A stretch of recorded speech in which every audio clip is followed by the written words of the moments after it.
Hi everyone, welcome back to another Super Mario Maker 3 video.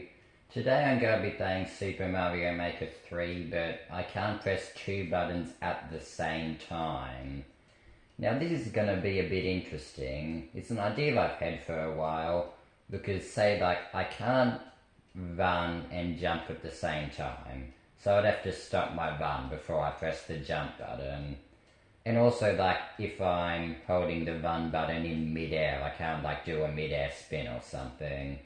So yeah, this should be quite an interesting challenge, because I can press all the buttons I want, just not two at the same time. No update, please.